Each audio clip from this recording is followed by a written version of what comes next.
Stay tuned. Your program will begin shortly.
Stay tuned.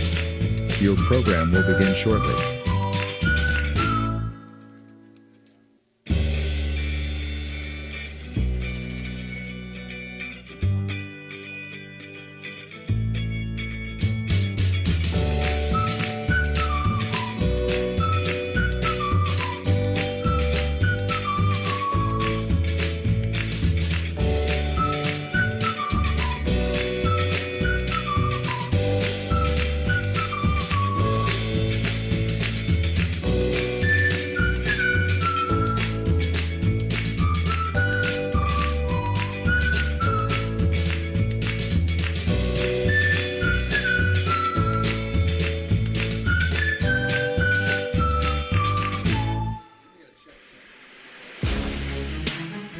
Check, check. Stay tuned. Your program will begin shortly.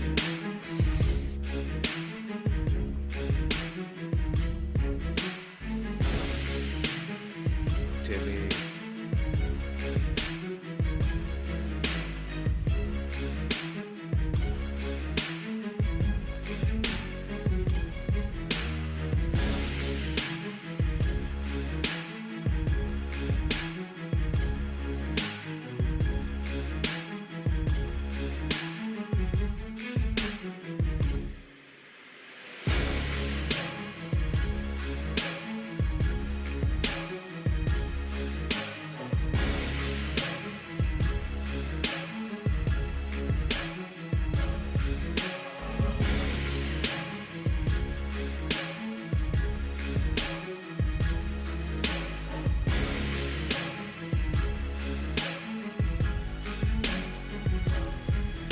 Stay tuned.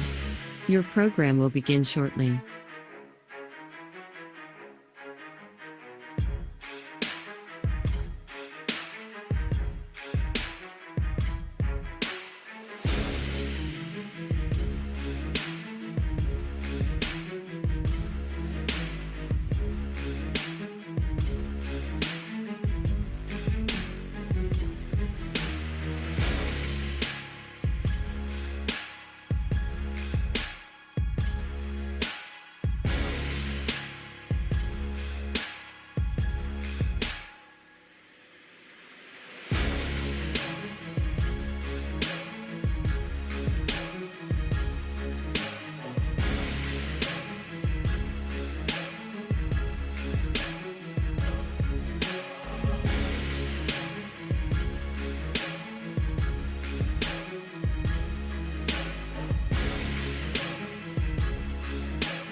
Stay tuned.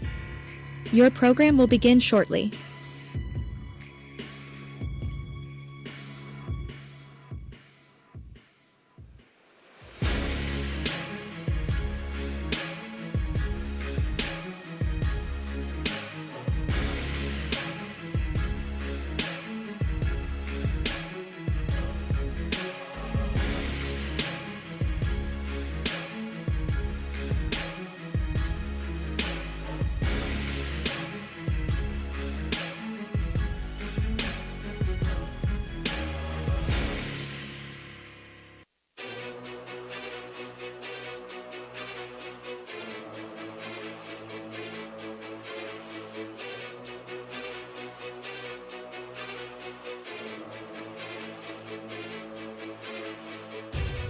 stay tuned. Your program will begin shortly.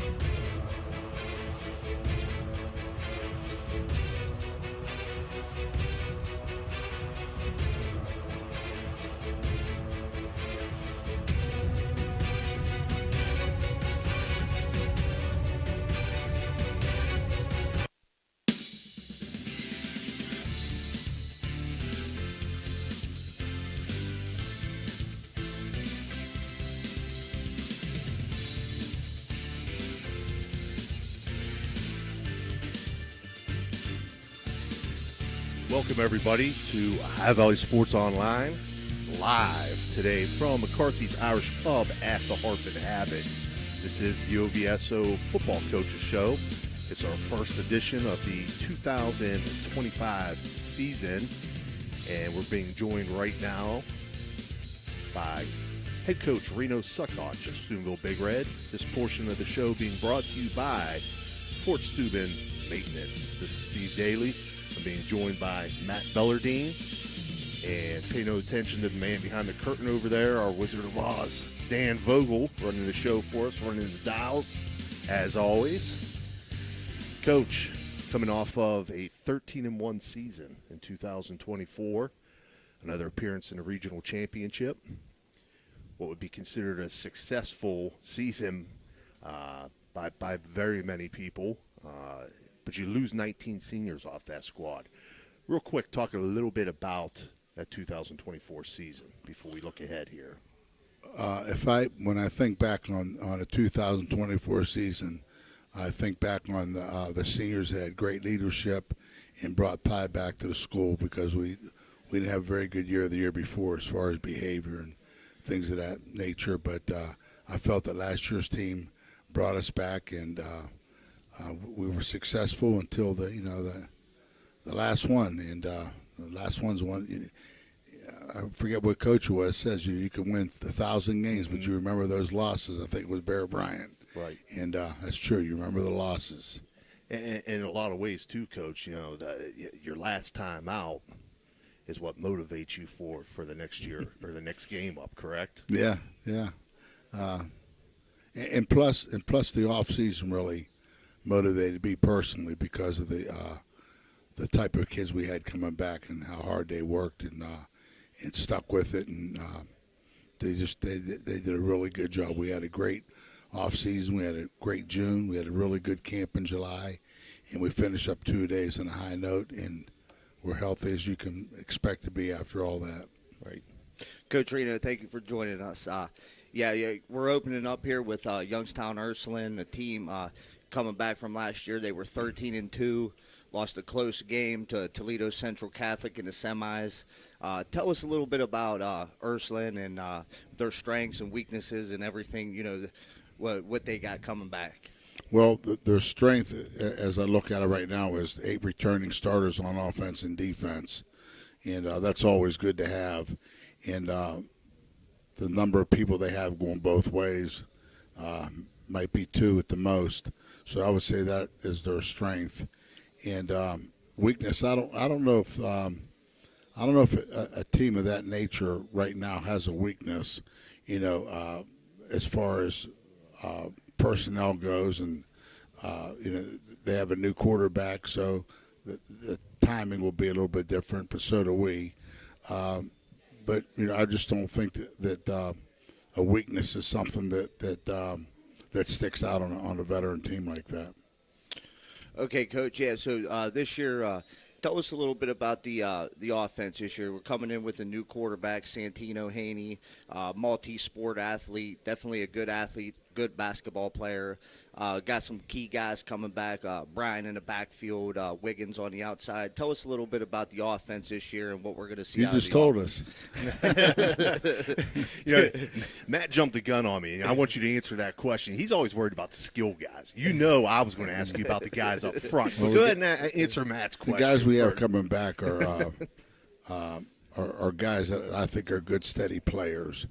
And as far as skilled people coming back, that's probably where we have the most depth, but that's probably where you have the most kids that complain about getting the ball. So sometimes depth of that position is a hindrance rather than a strength. But I feel that the people we have coming back, along with Santino Haney, and as I talked to him, he's been through wars. I mean, he was I think he's the best basketball player in the Valley his freshman and sophomore year, as far as all around defense, offense, passing, foul shooting, getting to the basket. So he's been there. A competitor is a competitor. Period. No matter what, how you look at it, he's a competitor. And we have some really good players back. But the key is not the players you have coming back. The key is the players that you need to come through at certain positions. And kids that are coming back, you know what they're able to do. And plus they're bigger, faster, stronger, more experienced. You know how to read film, how to watch film, and things like that. But the key to the program is getting the players that we need to play that didn't play last year. And I've always felt that you win with the average people. And you can go take the Dallas Cowboys, any pro team, any college team, you could probably name about 3 or 4 guys on the team. And the team that, if we get our average players to beat your average players, that doesn't mean we're going to win, but it gives us a great chance of winning. So our average players are very important to us. And you need a couple game breakers and things like that. But our goal is to get our average players to play to the best of their ability. And that's what we're looking for right now. We're looking to fill in holes that graduated. Coach, the guys up front, the guys that are going to pave the way, the guys that are going to protect Santino Haney back there, how have they come together and gelled during this summer? Well, we have three and a half of them back, and the other two, when you're a smart kid and you're a tough kid, you can play football. And we like to have seven players to fill 5 positions from tackle to tackle, and we feel that we have that. We have 7 players. We have both our tight ends back from last year, and we got most of our receivers back from last year. We lose a couple good kids from last year, but tradition never graduates. Our kids will come out, and like they told me today, Coach, we're 19-point underdogs. Well, I don't know if we've ever been a 19-point underdog before in the regular season, so we'll see how we react to it. Right. Coach, let's flip it on the other side of the ball real quick. Defensively, again, Ursuline's going to present some challenges to you on the defensive side of the football, but talk again a little bit about all 3 levels, really. We'll start with the guys up front, second level, and then your secondary. First of all, in the last 10 years, the last 6 or 7 especially, is you've really replaced a lot of size with speed. And you still need a pretty good size nose guard, and you still need a pretty good size strong tackle. But the rest of the guys on the team got to be able to run. They got to be able to think. Football used to be played in a phone booth. Now it's played on an airport runway. So you have to be able to adjust. You have to be able to defend 52 yards wide and 120 long, and so that's the first thing. You got to get speed on the field, and offensively, a lot of teams are coming back to. We got criticized for never getting rid of our fullbacks and tight ends, but a lot of teams are coming back to that. Right. So now you have a speed defense, and you're coming back on offensively. They're coming back to fullbacks and tight ends. So you have to be prepared for both, and hopefully our front 3 guys are good enough to at least hold the ground and let the other guys fill their gaps and things of that nature. But it's just defensively you have to be able to do a lot of things. You can't sit one defense anymore unless you got a front 3 like Ursuline's front 3 was the same front 3 that played against us 2 years ago. So they don't do a whole lot of blitzing, but they're solid. Whereas we're more of a get after it team and things of that. But you can't do that too much either because now you got somebody into that. But you can't do that too much either because now you got somebody catching that ball and you've got everybody rushing. that's a touchdown waiting to happen. So you just got to be able to mix things up, and Todd Fields does a really good job of getting our defense ready, and we're just gonna have to, we have to stop Fecko. That's our tailback, and we haven't gone against a tailback as good as him in a couple of years, but we're gonna have to stop him, and they have an all-state receiver that we're gonna have to be able to defend. And other than that, it's just they're gonna come out and they're gonna try to enforce their will on us, and we just got to be up to the challenge. Coach, when you talk the defensive side, and you talked about how teams now are using a fullback and a tight end, or some call it an H-back, a hybrid or whatever, and you got guys now or kids that, they can line up as a tight end, but they can play in the slot. They get split out. That guy's the fullback and, do some things too from, with motion and so on. When you're looking to defend those types of things, do you kind of feel that defenses now are trying to match those hybrid players with kind of hybrid players on the defensive side as well? Yeah. The biggest change, I think, in our football is our fullback. Starting in 2015, we just went to speed and somebody can catch the ball and stick his nose in it just to be able to block power. So that's been the biggest change in our offense as far as the type of fullback that we want.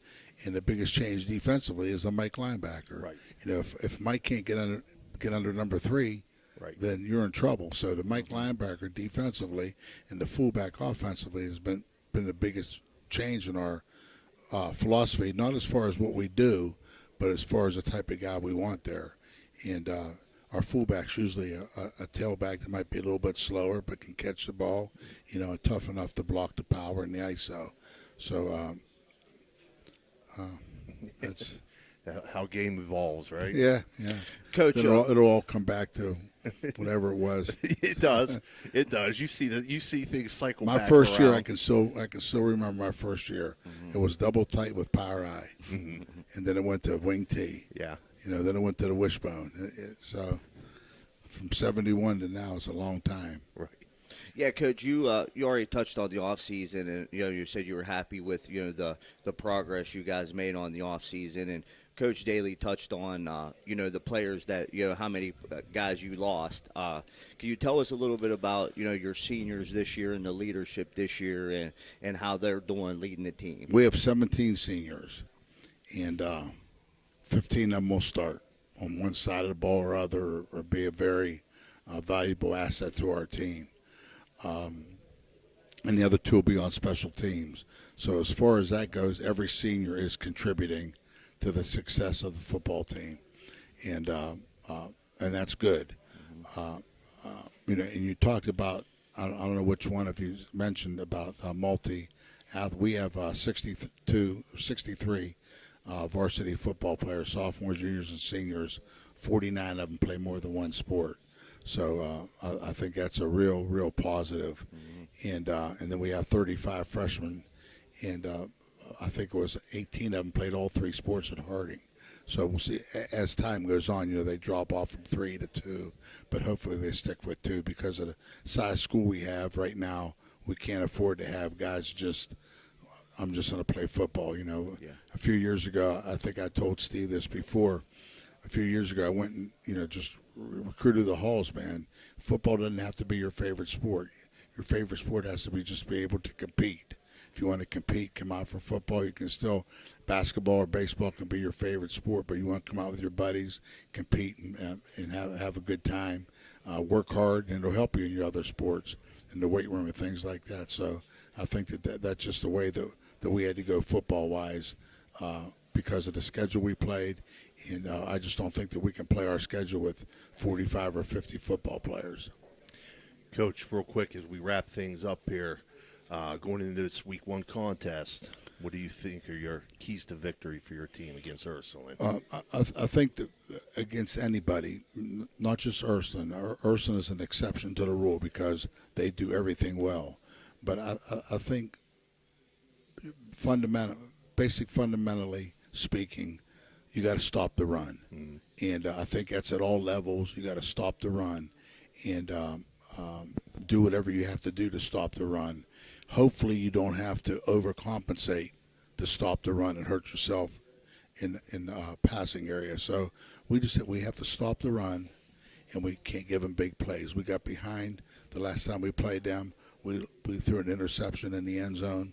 We lost 2 fumbles inside the 15-yard line, and they converted all 3 of them into points.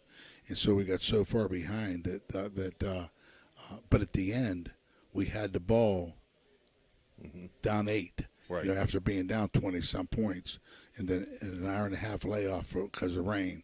So, we just have to be able to stop the run, play football for 48 minutes. I mean, real football for 48 minutes, not just be out there.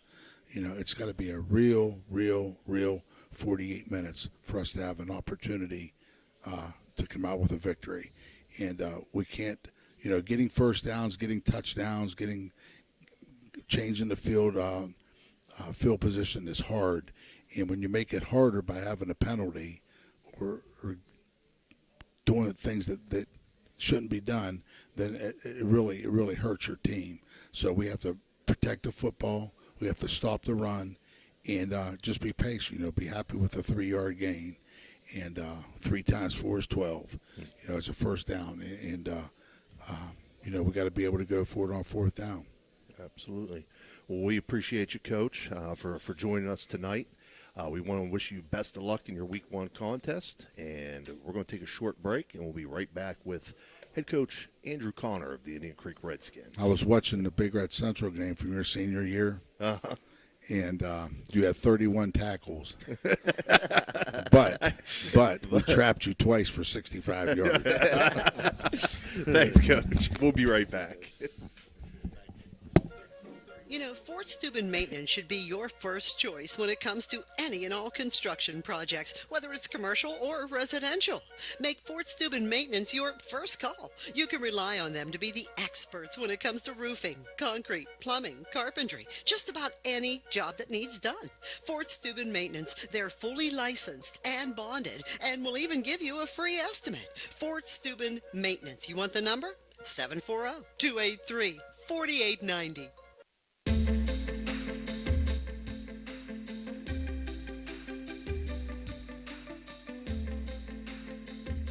Welcome to the Harp and Habit, Steubenville's hidden gem. Here, Irish charm dances with local warmth. Picture shepherd's pie, fish and chips, and soda bread, all crafted with care. Whether it's family, friends, or romance, every meal becomes a celebration. Join us. Where good food meets great memories, you belong here.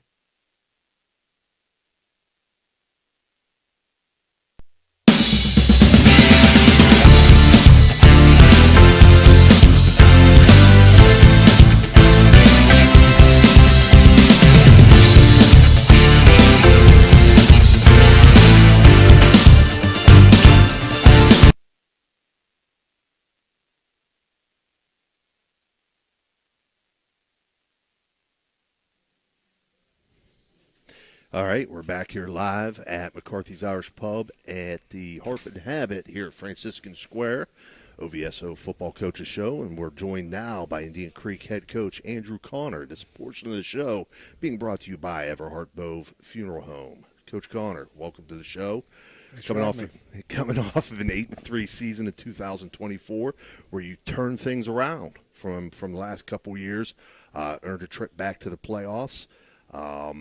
That was in Division III, moving to Division IV this year. We'll talk a little bit more about that later, but talk a little bit about the 2024 season.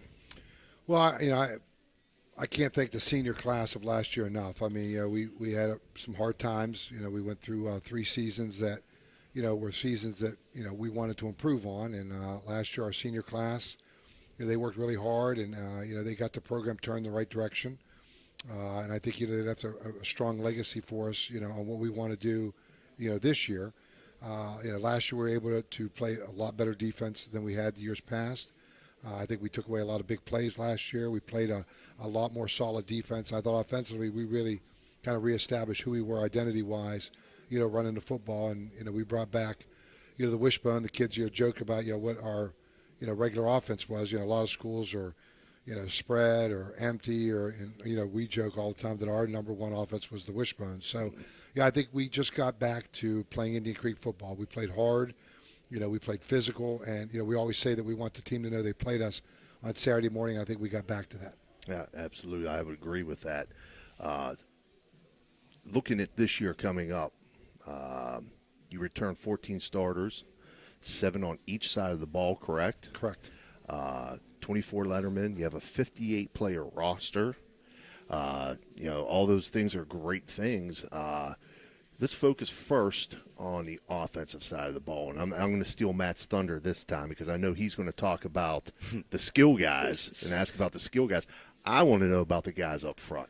That's where it all starts, right? It does, and when you look back, in the time that I've been head football coach, I don't think there's a time, and I tried to, I can't remember sometimes what I did yesterday, but I tried to go back and think at what point in my career at Indian Creek have we started, 5 senior linemen, where they probably we tried to estimate about 70 starts.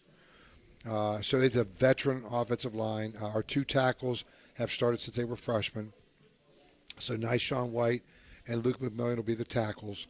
Our guards, Maverick Woodbury started last year at the left guard, and our right guard is Samaje White. And then our center is Adam Ray, and our first guy in is also a senior, and Noah Fowler. So, I don't know a time when I've had such a veteran offensive line that has understood that for us to be good and us to take that next step, it all starts up front. Whether we're running the ball or throwing the ball, they excel at being able to try to take a game over, and they challenge themselves to do so. And I think, when you have that kind of offensive line and that kind of mentality, and they it doesn't matter what we do. If we run wishbone, they're thrilled. We run normal offense, they're thrilled. We throw the ball, they're thrilled. There's nothing that they like more than the other. I mean, obviously, I think on short yardage, they like hearing bone too because they get to kind of show what we're made of. But I think it all starts with those 5 plus, because with Noah too, and having that and knowing we have that, I think is a big part of who we are offensively going forward. Right. Yeah, Coach, thanks for joining us. Thank you, buddy. You know what? Yeah, you touched on it a little bit. You guys have definitely taken a lot of pride on developing guys, and it seems like the program's definitely headed in the right direction.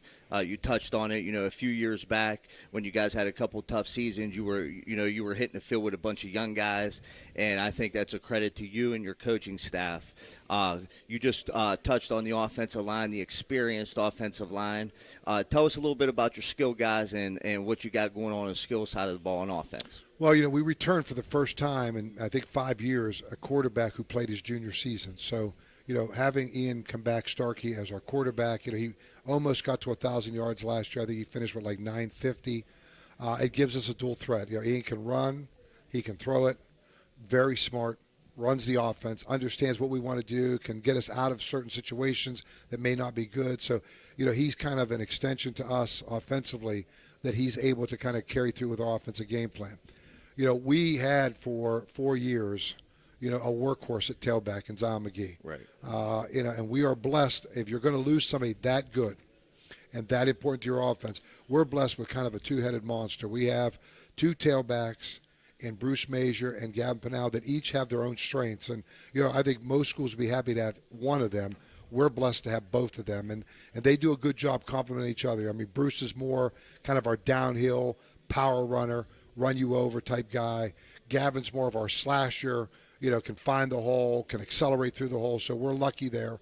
We've got 2 really good fullbacks that are going to try to take the place of one fullback. We were blessed last year with Jason Nett, who was unbelievable at fullback for us. And now we've got Jackson Pitts and Bo Pullman playing that fullback position. And sometimes we're going to go with Bruce and Gavin in the backfield together. At wideouts, we have some guys that played last year, and Jordan Hines. We have Ethan Starr. We feel like those guys are going to help us. We're going to be able to throw the ball with those guys. So we feel blessed at that point with our wideout situation. So for us, we feel like things are headed in the right direction offensively. We feel like, we can either run the ball or throw the ball, and it's a good compliment to us and what we're trying to do offensively.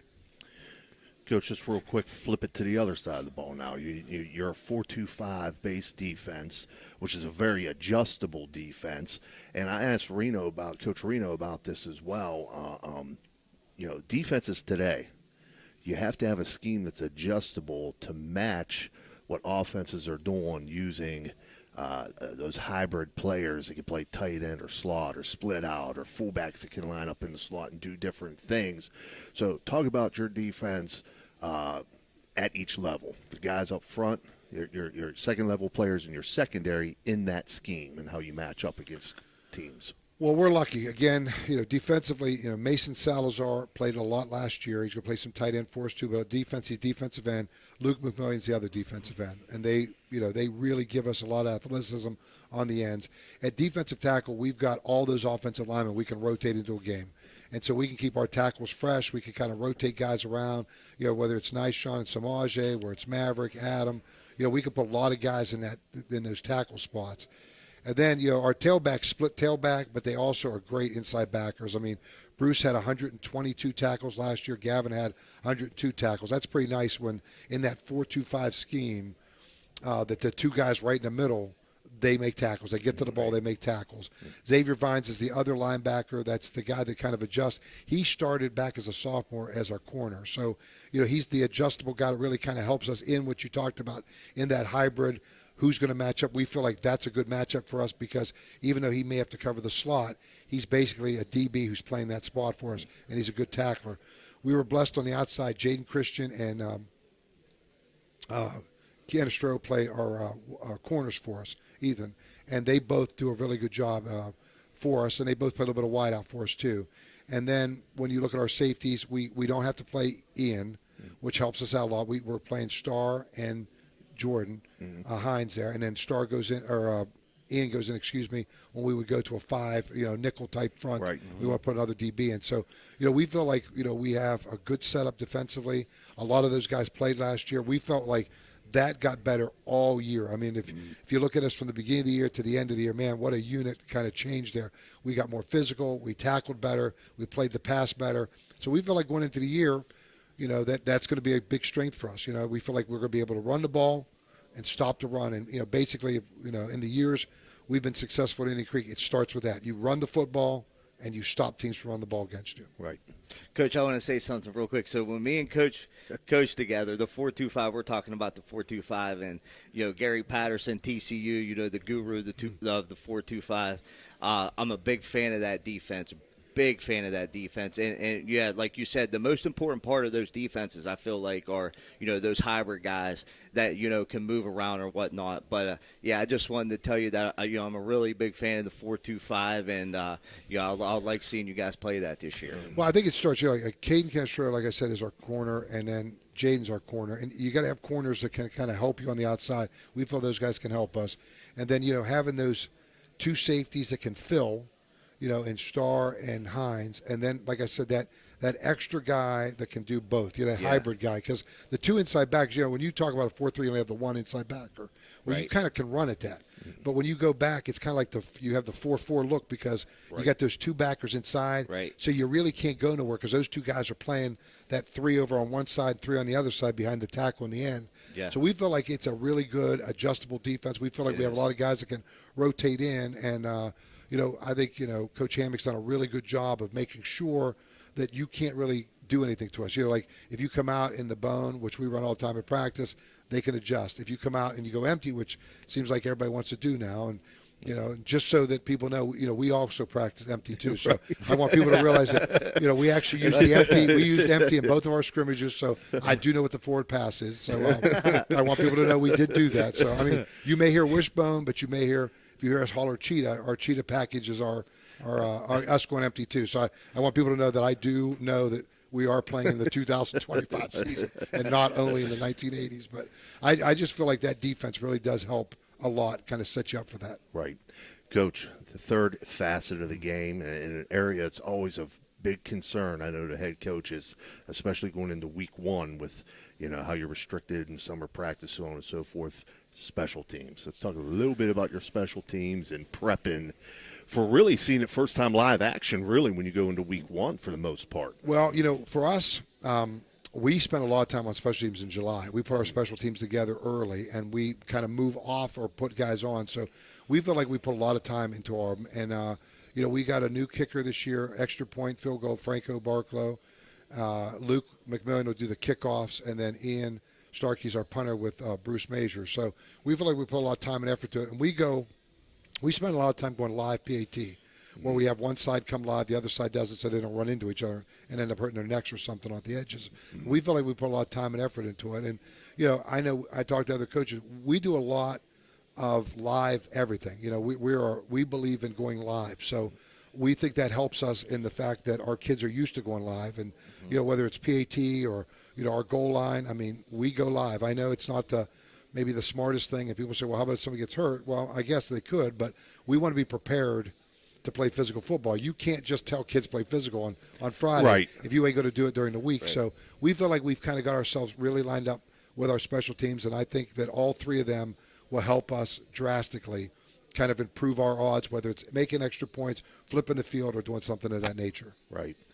And before we wrap things up here, Coach, week 1 opponent is Cambridge, same as last year. They were your opener last year. They were 0-10 a year ago. You won that contest 41-13, but it's a new year, and teams improve. So talk a little bit about what you saw out of Cambridge. Well, I mean, the big thing is Kevin Gunn's back in his second year, second time around, and I think the world of Kevin. I think Kevin does a great job with the kids. I think you could see they play hard for him. I saw an improvement in their scrimmages. I thought that was a different football team. They were more physical. We saw them scrimmage Garraway, and then we saw them scrimmage Logan. And I thought, they improved on both sides. And they kind of switched things. Offensively, they did something no team really wants to start with. They're in the wing tee. So they put a little pressure on you because you don't really see the wing tee, hard to mimic the wing tee, hard to get your scout team to run the wing tee. We don't do that at ours. We don't run the wing tee. So, it's not like you could say, well, you're going to do empty. Empty's a little easier to run. Right. Wing tee's tough. Guards are pulling. And I think defensively we watch them. They tackle better. They're more aggressive. I think Cambridge is a much improved team, and, we're going to be playing them on the road. It's on TV. We have to go on the buses there. You're talking about traveling US 22. So there's a lot of things for me to worry about, for us to get there. And I think, Cambridge has been a great rivalry for us.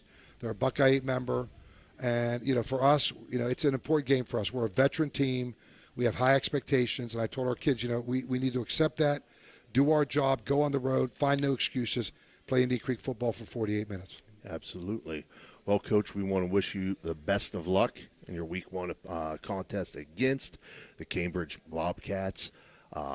So, again, this has been Coach Andrew Connor, sponsored by Everhart Bove Funeral Home. Coach, good luck. Thank you very much, Steve. Thank you, Coach. Thanks, buddy. We're going to take a short break. Some break next time. and we're going to be right back with head coach Quincy Wilson of the Weir High Red Riders.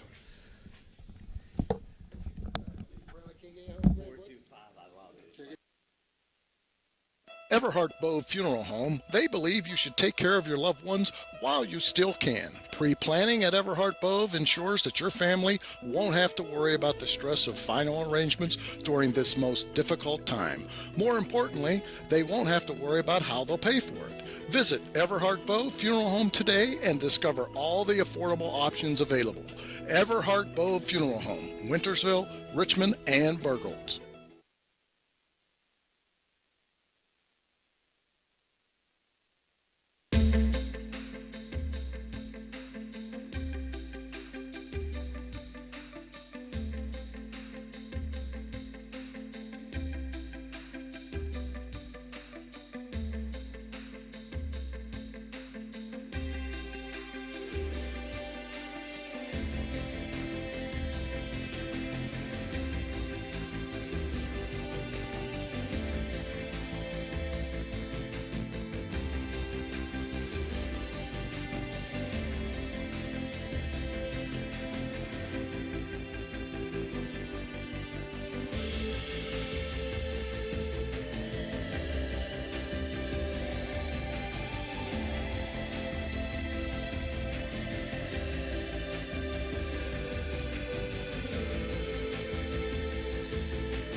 Welcome to the Football Coaches Show here. We're here with Quincy Wilson.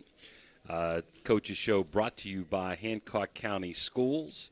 Quincy, first-year coach at Weir High. Quince, I got a few questions for you. Let's just start with the obvious one. You've coached in high school now and college. Besides fundamentals, where a lot of the college kids already know what they're doing, and you're going to have to teach those, give us some other differences being a college coach and a high school coach. Well, with college, you're recruiting a guy. So you look at the film. We just talk running back. I like his size. I like his speed. I like what he does in the open field. And then when you get him on campus, you're just trying to get him adjusted, to being away from home for the first time and getting him to your system. And you're hoping, his personality blends with your team. So that's why you do your official visits and all that stuff. With high school, it's pure. We are teaching them football. I told a kid to get in the under front, and he looked at me like I was from Mars. So I have to, in my own coaching mind, have to say, okay, listen, we have to teach these guys football. Let's teach them like they've never learned football. Even though if it's a senior, he's been in the high school ranks for 3 years, we have to teach these guys like they've never learned football. And that's the exciting part, that we get to actually teach, the game of football. Absolutely. It's been kind of up and down the last couple of years. Weir High has got great tradition. They've made it to the state semis a couple of years ago, had a fabulous year. Last year, not so much, 1-9. Lost a couple of key players, quarterback Lucas McAllister, Demir Mauder, the running back, both on the OVAC All-Star game. Made that fantastic play to end that game. Yes, sir. What are your challenges? What are you looking forward to here in the upcoming season? Well, from day one, I told the guys, even if we were 14-0 last year, that's done. We start our next chapter, and our next chapter started in the weight room in the off season.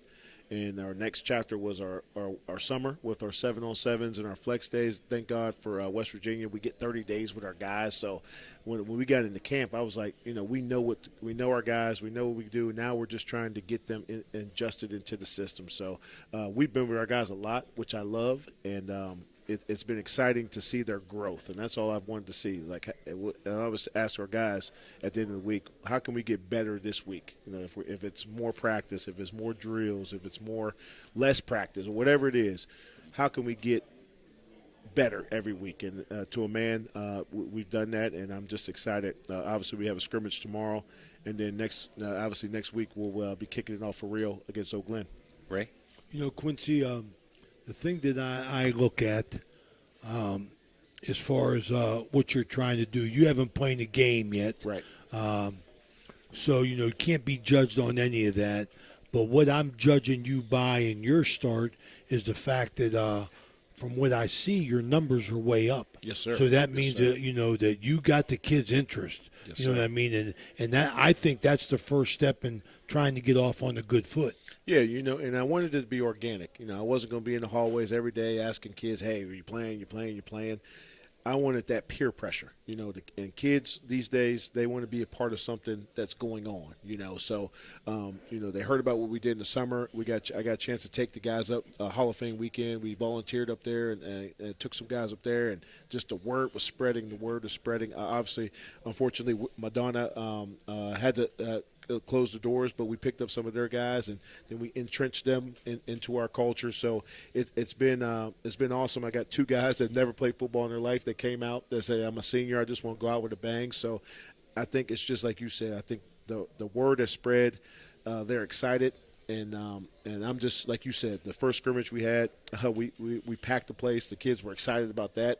Some of them were like, we didn't even have these records. I mean, we didn't even have this crowd for our regular season game. Right. And I told them, well, that's great, but we want to keep these guys coming. So we have to make sure we are handling our thing, and everything I asked these guys to do, that they have done to a T. So I'm excited for them.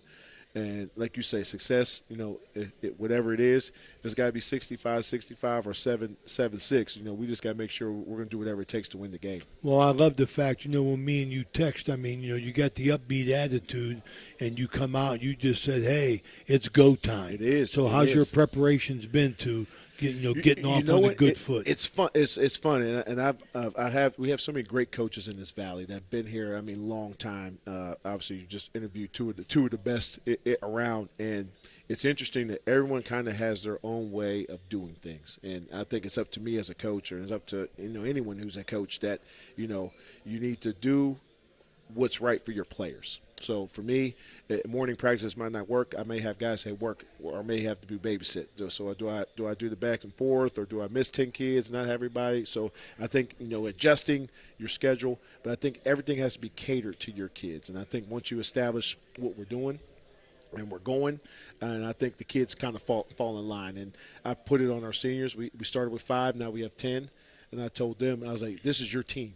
Coach Wilson ain't running for another first down, even though I could, but I bet you sound like Tubbo. You sound like Tubbo. Tubbo said, I'll get you some carries. Goodness. But, it's on these guys. And I want them, this is your senior year, and whatever you get out of your senior year is what you guys put in. Most coaches, Quince, want to talk about team, but I am going to ask you here, can you tell us some of the guys skill-wise and beef-wise on the line that you're kind of counting on this year to lead your program? We'll start at the most important position, which is quarterback. Nick DeMattis got some time last year when McAllister missed a couple games. So he's a junior, and looking forward to him having a big season. Daniel Hallen, who had played tight end for a while, we moved him to running back. Another senior, just a great guy, a team guy, first guy in the weight room. Just an all-around guy. I love that kid to death. And then got some backups behind him. Tyreek Pettaway, Caden Braswell, and Mason Scott in the backfield. So we don't have to, like you said, Quincy Wilson knows how to carry the ball 300 times. And we have 4 guys that can kind of carry that spot. And then at the receiver, obviously with Dante Masters, played a lot of football. Ryan Lyons played a lot of football. Matt Gear played a lot of football. So we're veterans, but we're still young, if that makes sense, because a lot of these guys have had to play as freshmen and sophomores. And then up front, we'll only have one senior, Hunter Antal, and then we'll have 4 more guys coming back with Andy Calabrese, Max Klink, my man Z, and then Ashton Hands up back there. So some beef up there. We still have to develop, like with everybody, still have to develop some more guys that we trust up front. I think they can play, but I think these scrimmage games are really important for them to get confidence, because I think that's the biggest thing. I told our guys a story. I never knew how important football was until people were more excited about me scoring a touchdown in a scrimmage than I was. We went up to Youngstown Wilson, and I did one of them moves, and everybody was like, oh, my God. I was a freshman, and they were, like, excited. And I was like, I didn't know, because as a freshman or a sophomore, you're just happy to be there. So I told them, when I look at that film, I want you guys to be excited about our guys. If we're making the plays, go celebrate. It's hard. We ask these guys to do a lot. So when we get those opportunities to play football, let's make sure we're celebrating each other. Well, you had one scrimmage, and you scrimmage again tomorrow. Yes, sir. Well, how are you gauging your team at this point, Quincy? I mean, realistically, you're still, 2 weeks away from an opener. Yeah. Where do you see yourself at? And we're adjusting. Now school's starting Friday, so we've just had camp where the guys have kind of been able to sit around all day, which I've always encouraged not to do that. But now that's the added factor. Getting up early, being in school all day, then we're going to have to practice. So I think letting them know what's ahead of. I think we've done a good job of letting them know what's ahead of them. And using everything in phases. So obviously we're ending the camp phase of things, and we're going into the season. So we're excited about the opportunity for another, like I said, to get out there and play. It's a road game. We're going down to North Marion, which is about 2 hours away, which I love, because we're going to find out if we can travel. Bonding, that's right. Yeah, if we can travel. Can we handle, going down there and handling business, or is that trip going to get the best of us? So it's and they're a good team. They've been perennial power. In AAA, we're dropping down to AA. So I'm excited. I told them at the end of practice today, it's our culture versus their culture. What have we been doing since I got there in March to now against what they've been doing established. And their coach has been there for 8 years. Coach Hayes is a great guy. So I'm just excited. Like you said, that's how we judge results. How are we going to judge that? And then next week we got to get ready to get after Oak Glen. It's a Quincy Wilson time at Weir High School. It's the High Valley Sports Online.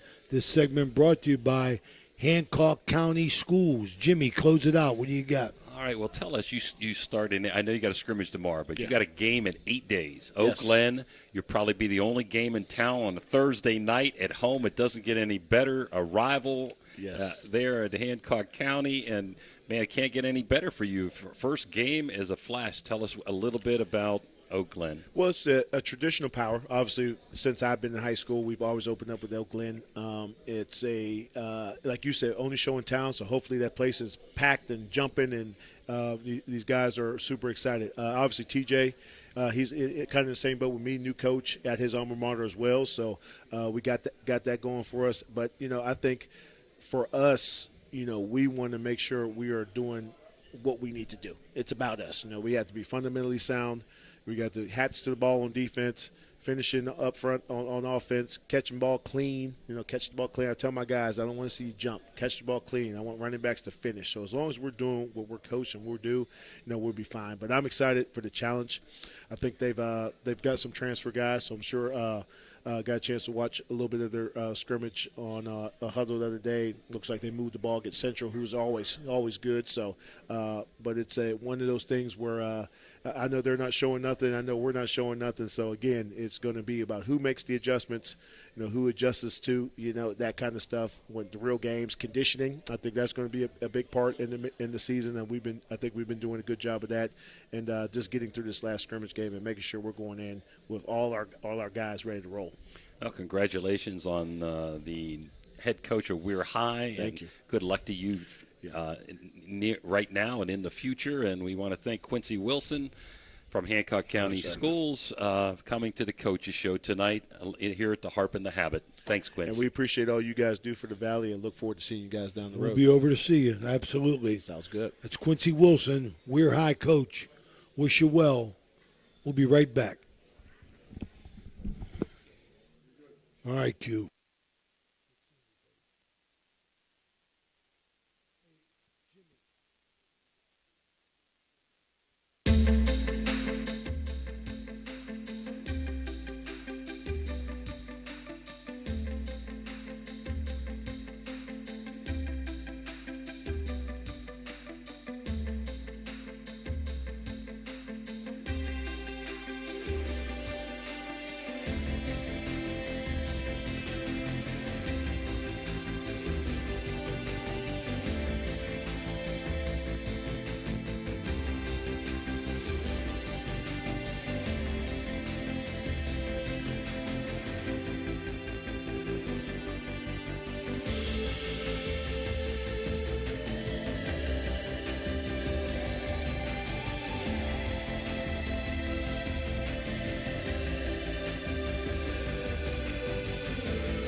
We're back here at Chris McCarthy's Irish Pub.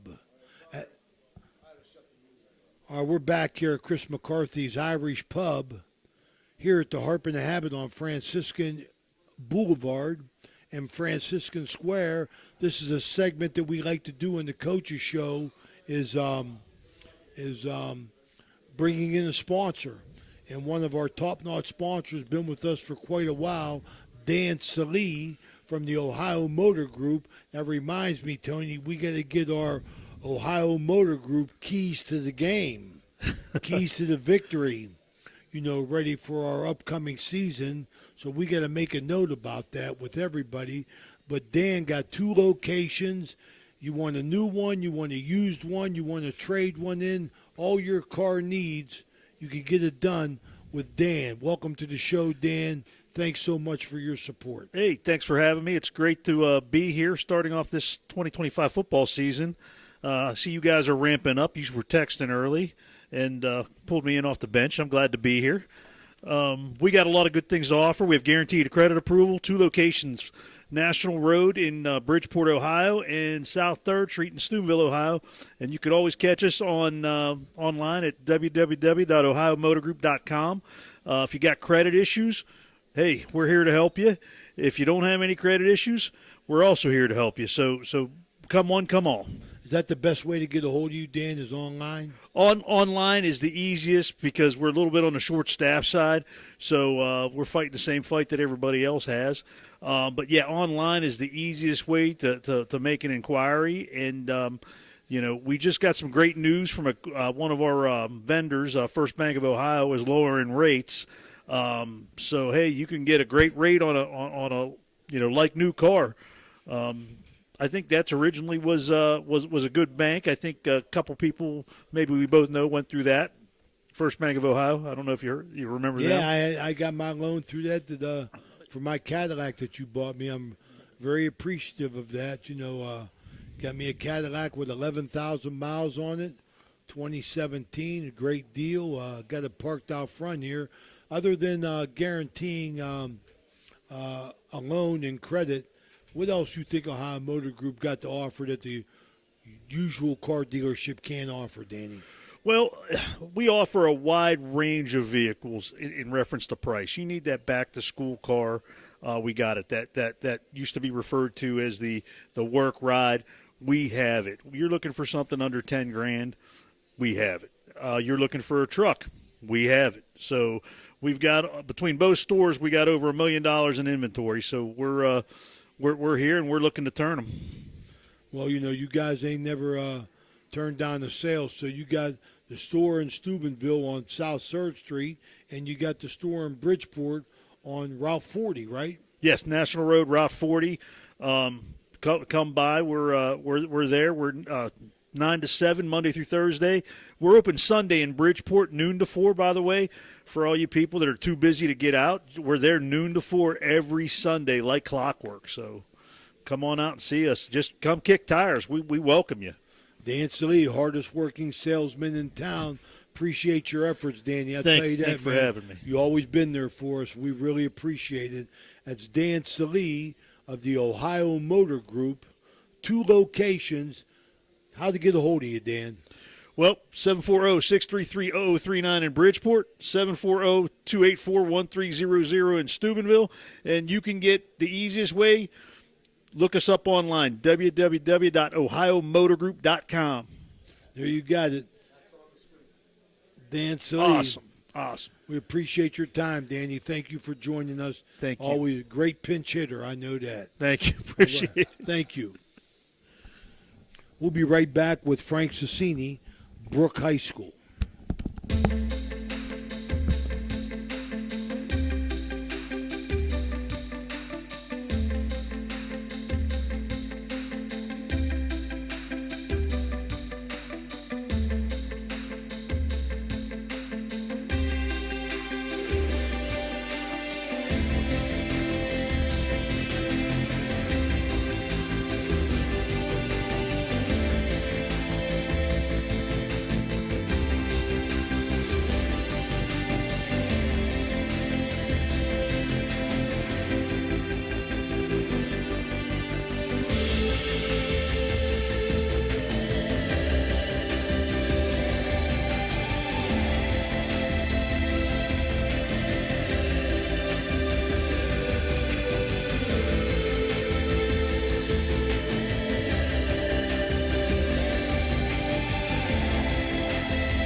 live here from the Harp and the Habit, the wonderful Harp and the Habit here. We got the Steubenville Catholic Central Coaches Show, sponsored by National Colloid Company, Michael Barber.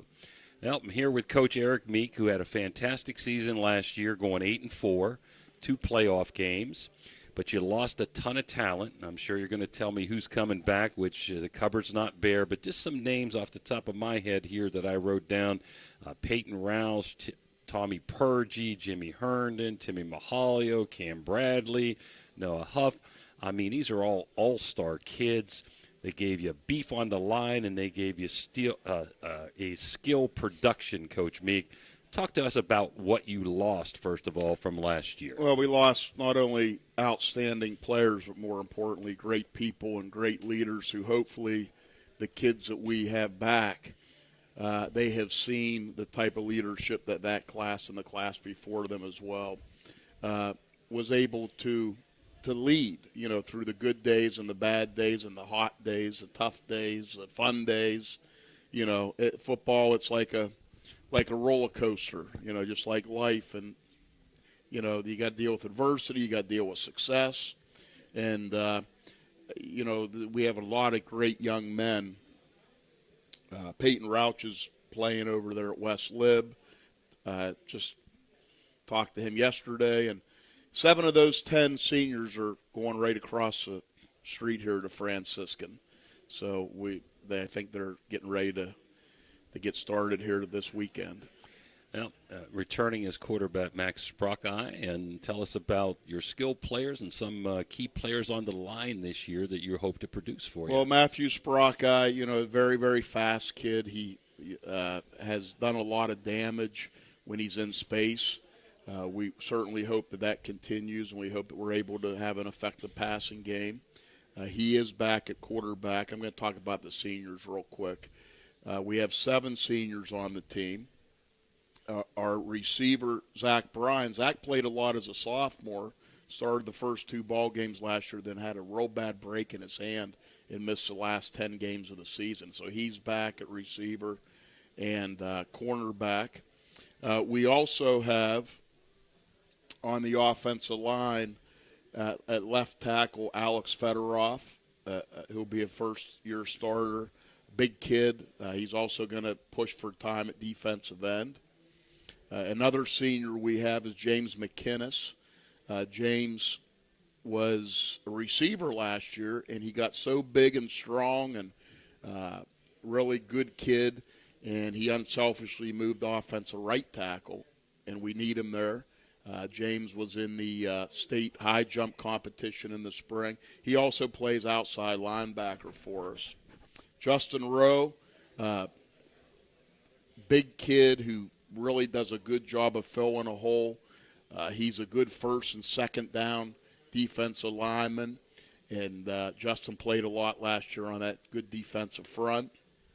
And then we have 2 other guys, J.P. Gessler, who's going to be our extra point guy, and he was at a Catholic retreat, a very prestigious retreat, and he just got back about 3 weeks ago, so he's still learning. And he's also a tight end and outside backer. And then a young man by the name of Santiago Descalzo, a soccer player, has come out, and he looks like he's going to have some success on our special teams.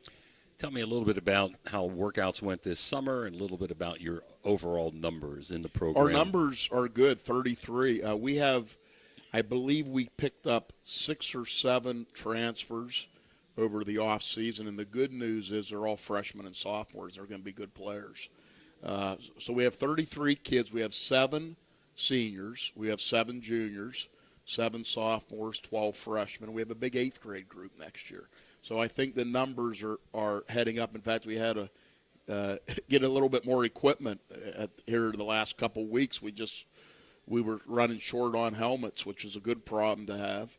And so we have 33 kids that have been working hard and great attitudes, great kids. And there's been a lot of competition because we have so many positions that came open.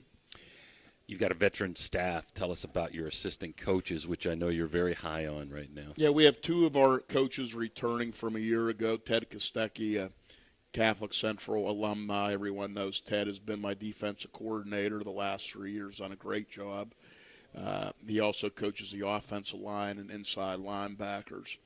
And Seth White, Seth is just a tremendous football coach. He gets the best out of his players, coaches them hard every day. He is our wide receiver defensive back coach. 3 new guys came in. My 2 I've coached with and been friends for many years. Came over across the river, Doug Taylor. Doug was my offensive coordinator at Weir High back in the mid-2000s, and since then has won a state championship as a head coach at Madonna. Most recently was a head coach at Oak Glen. And then my other good friend from Weir High, Ray Purnell, is with us. Ray's been coaching everywhere for a long time, and they're both doing good. Doug is the offensive coordinator, helps me run the offense, coaches the running backs, defensive tackles. Ray's coaching the offensive tackles, tight ends, and defensive ends. And then our final staff member is new this year, but not new to the school. Our dean of students, Mike Conrad. Mike's been coaching middle school football at Indian Creek for several years, and Mike has joined us as a quarterback outside linebacker coach. Gotcha. You open up 2 days from now at Wellsville. Right. Tell us a little bit about Wellsville and what challenges you expect to see. I've always am fond of Wellsville. There's always a part of me that'll have a little orange and black. We lived there for 12 years. I taught there for 16, head football coach for 8. I got a lot of good friends in Wellsville. Their new head coach, Jim Salimas, and I have been friends for many years. We used to be big rivals and then coached together, and my dad and brother have coached with Jim as well. And our families are very close, and it's kind of funny because a lot of the some of the assistants on Jim's staff I coached at Wellsville, and a lot of the kids on the team, including the quarterback, I coached their dads. So it's interesting, and Wellsville's a good town with good people. That's good. Well, wish you luck. Any last words you want to say about the program or tomorrow or Friday's game? Yeah, it's going to be a good game. Again, we got a lot of young kids, and they're going to be thrown into the fire, and hopefully they can fight through the adversity, and we can claw our way to a first victory. Listen, this is Coach Eric Meek and National Colloid Coaches Show from Steubenville Catholic Central. He's done a fantastic job. He's got 150 plus wins, I believe, now. So I saw that in the paper and just done a bang-up job and just continue with success. Good luck, Coach. Thank you, Jim.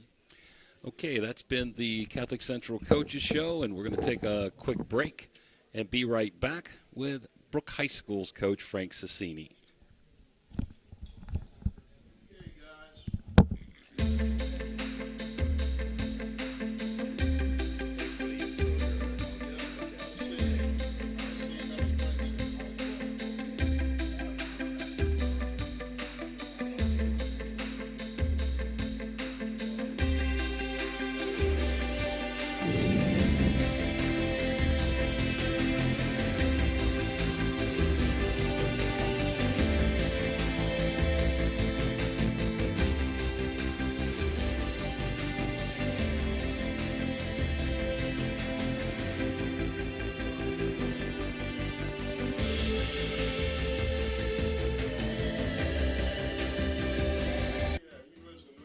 Thank you, National Colloid, for sponsoring this broadcast. A National Colloid company with over 75 years in the chemical industry can take care of all your chemical blending needs.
What's the original pronunciation? What's that? What's your?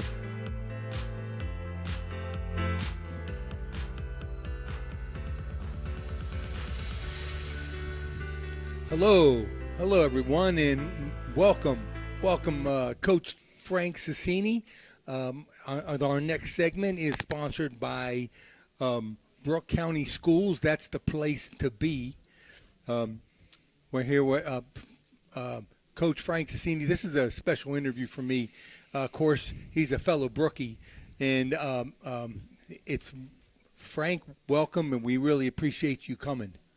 I'm always excited to come over and see you guys. I know that we've had a history here since the show had kicked off years ago, and for me to be part of it again for another year is exciting. It's just there's been some changes, and it's exciting for many reasons that I have the green and gold on, and to be home and back where I played some football when I was a kid and everything. I know you guys said you read in the article things have come full circle, and that's kind of where it's at right now. But I'm excited to get after it, and we're probably about 10 days out now, and it'll be time to showcase what we've been doing. Very good. And before we get started, I want to thank the Harp and Habit for having us here. You look at these great-looking wings. We're looking forward to getting to the interviews finished so we can jump in on these wings. They've been very hospitable to us, and we really appreciate what they've done here. Okay, Frank, so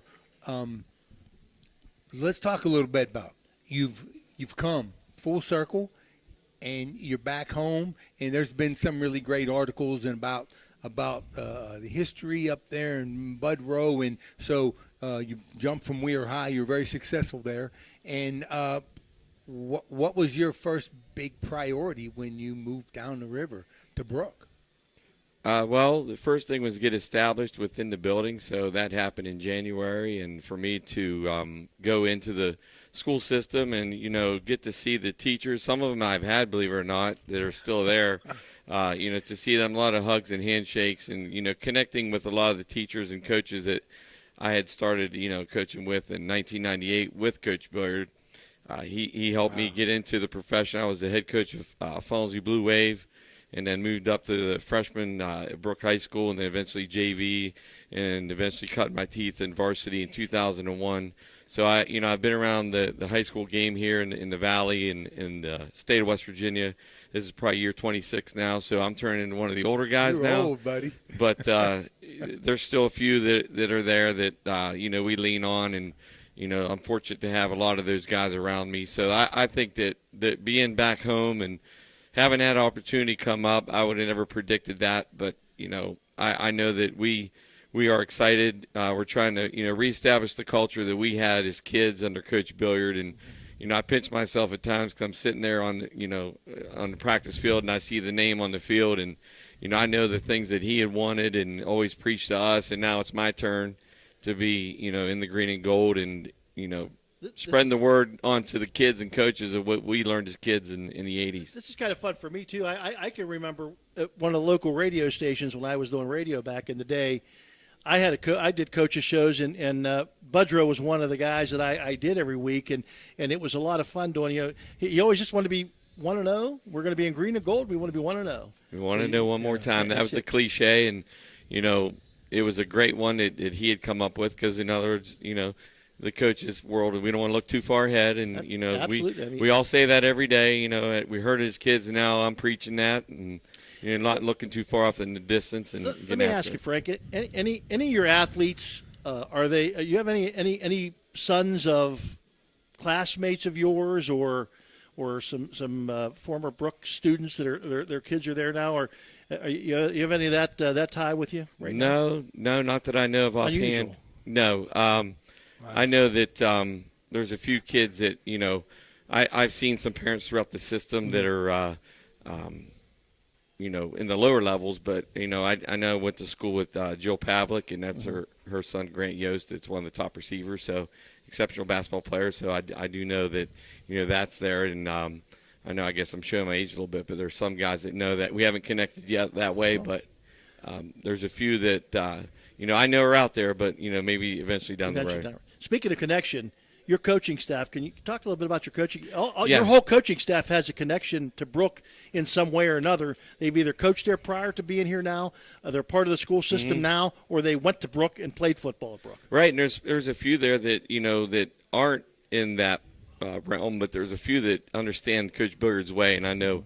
I start with Gus DeMarzio. You know that? You know that name? Of course. Yeah, so I sure do. The first phone call I made, so Gus has, come to us from, Steubenville Big Red, and that doesn't have to be explained, that what he had, what he brings to the table. And, there's some guys there that are long mainstay guys like Paul Giulio and, Ryan Sherrick. And I have Troy Fetty with me, who's going to call the offense, Gus the defense. And Troy was with us in the 2009 and 10 seasons. Yeah.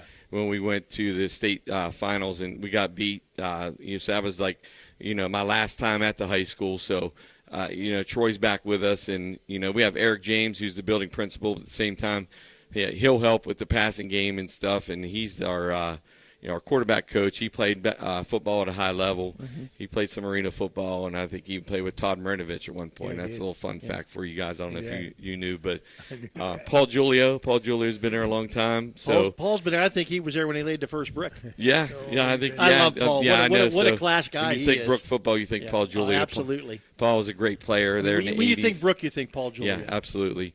And Kent Kidder. Kent Kidder's going to be involved this year as a volunteer. We got Phil McMahon, who is, ex-player, played under Budrow. Got all all that down from him, and he's going to be coaching the front and stuff. And Cody Hudson's with us, played quarterback safety. Austin Williams, who's another player that played for the Bruins throughout the year. So you're right, there's definitely a connection. Timmy Williams, the son of Denny Williams. Yeah. So Timmy will be involved with us. With Yeah, for sure. And then these are names that anyone who's been around the Valley for a long time can recognize. Mm-hmm. I mean, I remember Denny Williams from. We're showing our age now. Yeah, I know. But I got a great group of guys around us. But Todd Sparringer is at junior high. Kevin Elson, Mike Baczynski's there. I'm fortunate.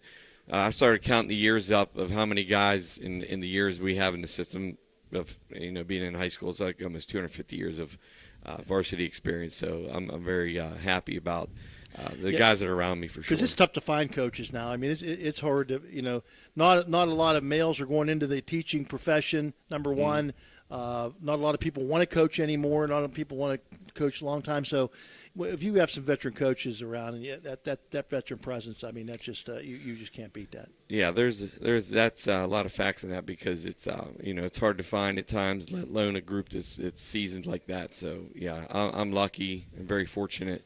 And there's one thing, the trained eye. We have the huddle stuff and everything now where you could see that, but it's another thing what you're looking at and how to adjust and. It's that chess match and how we adjust at halftime. You have guys that can do in-game things that because they've been there, they know. Yeah, I'm fortunate. Your schedule. Talk about your schedule a little bit. I know you're familiar with your schedule. Basically, from you played Brooke when you were at Weir. You played Brooke, so you're familiar with that Brooke schedule. Talk about that schedule. You got 4 new teams on the schedule and got 4 teams off. Your schedule to me is conducive to the size of your school now. People still equate Brooke with 1,600 kids, and you're lucky to have 900.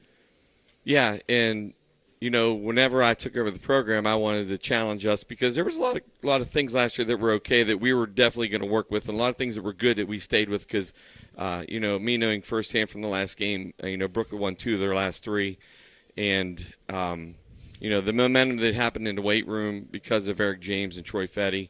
It kind of catapulted us into the June and stuff, but I wanted to challenge them early with some tough scrimmages. So last Saturday went down to Wheeling Island and scrimmage Wheeling Park, and then we have Wheeling Central tomorrow night at 6 o'clock at the stadium. What better way to get yourself prepared than to go against a Mike Young football team that's going to compete for a state championship in single A, who's well coached and very athletic. the way they do things. You're on both sides of where you're at. I mean, Chris Daugherty's done a great job at Wheeling Park as well. Yeah, and there's a little fact there. We played college football together at Fairmont State, so that's the connection there. So we always have worked together through the years, and what better way than to see the spread system and the running back they have with the whack kid, and then turn around and face Mike a little bit of that spin series, the wing tee concepts where it gets our eyes trained to see all that movement because we will see some teams this year that do that. But to answer your question, we got Beaver Local, and that's an extreme challenge there because Coach McKenzie does a great job with his group up there, and it's a tough draw in the first week, and there's a relationship with me and Mike because we coached together at Weir High School under Tony Filberto. Mike was the offensive coordinator years ago, had tremendous success. So I know his teams are always prepared and ready. Well, they have a week. They'll have a week under their belt. They'll have a week under their belt. Yeah, so that's a little bit of a challenge. And then Lindsley comes on this year. Coach Depew, we know the success he's had lately. So, there's 1-2 right off the bat. They're going to be tough and physical, and that's why we introduced our kids to a park in Central early on. Then I don't know if you guys are aware, but we're a Buckeye 8 school this year. Okay. So we're the only West Virginia school in the Buckeye 8. So we are going to play Cambridge. We'll be out there. We'll have Indian Creek. And then we have Lincoln County who's coming in. And one thing special about that game is that's the 40th anniversary of the 1985 championship team. So those guys will be coming in from all around the country, and we'll do a little reunion for them and, show them the new digs that Dr. Crook has put into the system. I believe OVSO is going to do what we can to cover that. That'd be great. We'll have to work on some of that. And then, being that Buckeye 8, conference, we got East Liverpool coming on, and Frankfurt comes out here to finish or to have the 2-year contract probably wrapped up there, and they were state champions last year. So that's another tough draw. And I know them firsthand because I played them at Weir in the playoffs and regular season. And then John Marshall, that'll be down there. And then we'll have Elkins, which will be a challenge. And that's more of those wing tee concepts I was talking about. Them and Frankfurt together have a lot of that action. Out of town. Elkins was a playoff team last year as well. Absolutely. So, like you said, Tony, we'll be, traveling, getting out on the road. We get to go down to Elkins and play that one. So we'll be a little bit of the road dog there and get out there. And I think, ready for playoffs. Yeah, traveling. There is a history, I think, years ago between Brooke and Elkins ago. Yeah. I think probably when you played. Our first playoff game. Right, and then we'll finish up against Weir on the 31st of October. I believe that's Halloween night on the hill up there. So I know we'll be, circling that one on the calendar for the obvious reasons, but we're looking forward to the schedule. That's always a great game, no matter the records. You throw the records out. That's just always a great. Yeah. It's a great game for communities, the coaches. You're a nervous wreck for the whole week prior to, but how's it going to be feel being on the other sideline? Yeah, at least you'll have the sun at your back this time. What's unique is I went and counted on that Four Seasons football website. I've got now 26 games of that series in as a player and coach. Being on both sides of it, so. It's challenging at times, but it's that rivalry. It's the backyard brawl, if you will, and we'll be excited about going up there. There'll be a lot of, familiar faces that I'll know up there, but we always thought that we, had left the program in a good spot. 13 years with Tony Filberto, and 5 years being a head coach there, like 7 or 8 playoff appearances and state semifinals and OVAC championship, all that. So, it was an honor to be in that role up there. But, we're going to be coming in there and ready to play some football up here on the hill in green and gold. Tony, Frank, obviously we're not going to get into any personnel things now because you're still trying to feel out what you got and where people are going to be. Any surprises? Anything unexpected? Any kids that stood out that you weren't expecting to stand out like they are now? Yeah, I wouldn't say too much where they didn't stand out. It was almost like they were proving me right in what I'd seen on film. With Ty Sperringer and the way he can extend the pocket and get out and make plays and how strong he is with his arm. This year and I can speak to that and go ahead. Give you a little bit of insight. I went to one of their workouts and Sperringer, the leadership of these kids, I got to speak to them very shortly, but the kids were locked in. They were locked in. It was hot. It was really hot, and they were running them on the hill, and I was very impressed with the leadership, how they all helping the guys that were coming slower, and I was very impressed with that. And it was summer, so I could see some real faces percolating up as far as leaders. So maybe you want to address up a couple faces that have come on, and you see that you'll lean on as far as leadership goes. Yeah, and Phil, having workouts through June, which was voluntary, 50 plus kids at every workout. Seems like they bought into what you're trying to get done. Right, and Tony saw that. You know, they are. You know, we talk about the old school teams, but I already think told it him. helps. I don't know how much they know Bud Billiard, but his name's on the stadium, and I think the name is familiar to them. But you're trying to bring that Brook spirit, that Brook pride.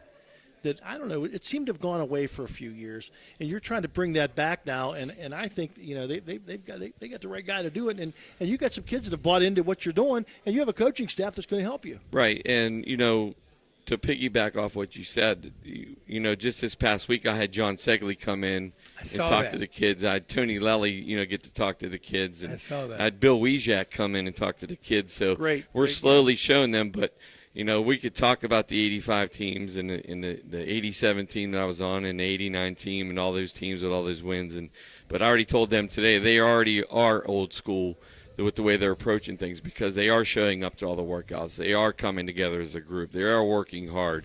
And you see that leadership and everything start to happen naturally, what you want to see as a head coach, that it's there. And I know you noticed it. Mm-hmm. But, now we've got to get it to translate to what we see between the lines. And, tomorrow's a night where we get to go ahead and see that and put them in spots where we go ahead and see, what they can show us as a staff, and then not to mention what they can do for our high school and to represent our community and get back to that, Brook pride and all those days with the wins and, glory days and all that stuff with Bruce Springsteen. And so, it's exciting. It's a lot of boxes being checked throughout this process, but, this is an exciting moment, and I told them today before we were leaving, enjoy it. But, this is an exciting moment, and I told them today before we were leaving, enjoy it. This is your payday. Those kids are working. It's the fastest 10 weeks of the year. Correct, but those kids putting that work in, they'll appreciate it later, but, we all understand that everyone has an expiration date when it comes to football. Some come early, some come later, but enjoy the time we're together. We got one shot at this thing, so let's go for it. Coach, week one is in for us on the Coaches Show. You'll be back next week. Any closing thoughts for everybody today? Just happy to be back. I just, to see you guys again, and it's here. Before we know it, it'll be, midway through that season, but we're just going to go one at a time, right? So that's the goal. 1-0. 1-0 one more time. So we'll work with Wheeling Central tomorrow and see where we're at, and then coaches will go out and scout. We got Beaver will be watching, and then we'll be in on the weekend putting our game plan together. As I was telling the coaches on the way out, we get the game plan this weekend. So it's exciting for many reasons, and we're just happy because football is back. Yeah, sounds great. Thanks for being here tonight. Appreciate it, Frank. Appreciate it. Good luck to you, and we'll see you next week. Definitely. We'll be back with the Oak Glen Coaches Show. Even though we don't have the Oak Glen coach, we're going to do a little preview. They're scrimmaging actually tonight. We'll be right back after this with the Oak Glen preview. Thanks, Frank.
Discover the thrill of local sports with Ohio Valley Sports Online, your go-to YouTube channel for all things sports in the Ohio Valley region. Dive into live games, exclusive interviews, and expert commentary that keeps you at the heart of the action. By subscribing to OVSO, you ensure you never miss a moment. Hit the like button and subscribe today to receive instant notifications whenever we go live. Join the community and cheer on your favorite teams.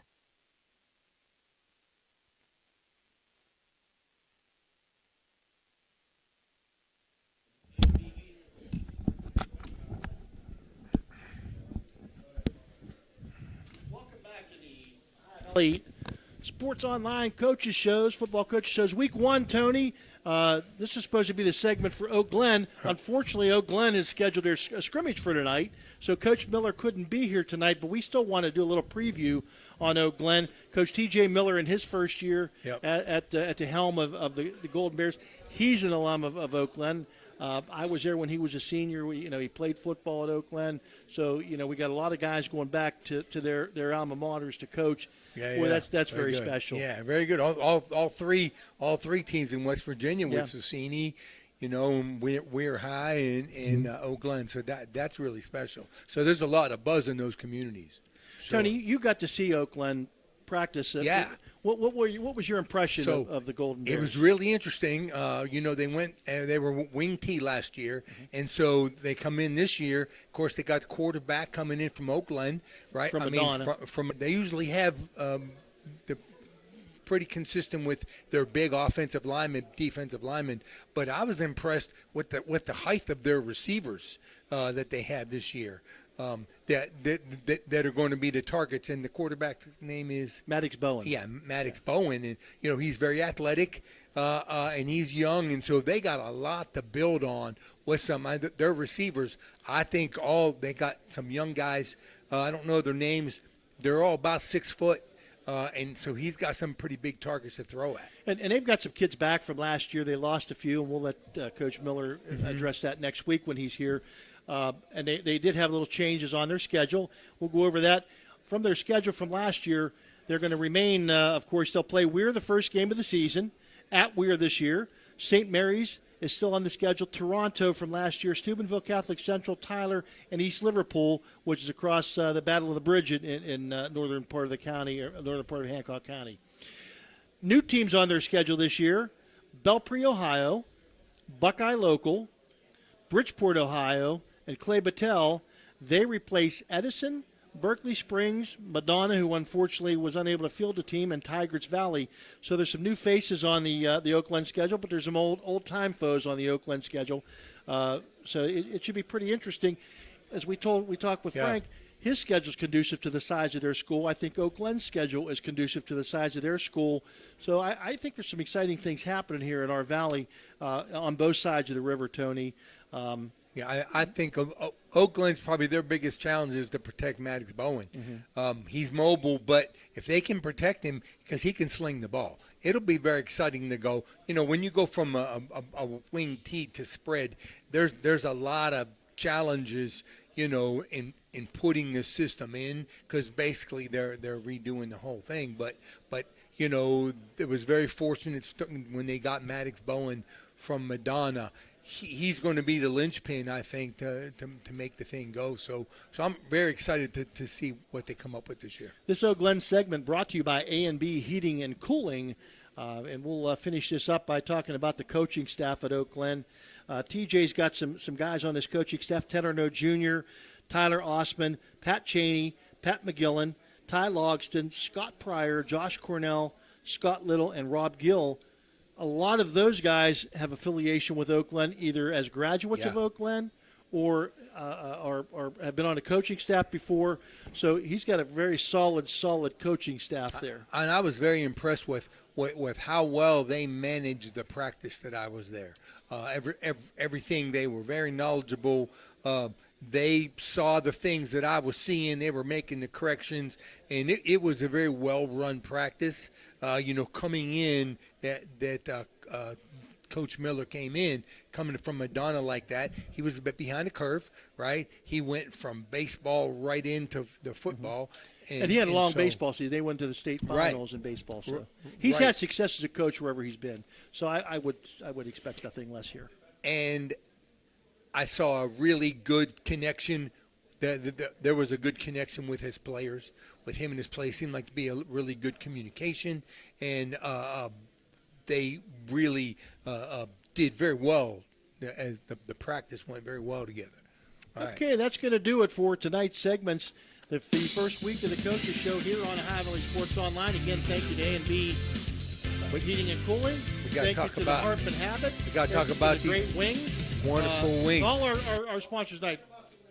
Yeah. Brooke County Schools, National Colloid, Hancock County Schools, Everhart Bow Funeral Home, and Fort Steuben Maintenance, all sponsors of tonight's show. Thanks to all of them. Thanks to them. And Tony, these beautiful wings, huh?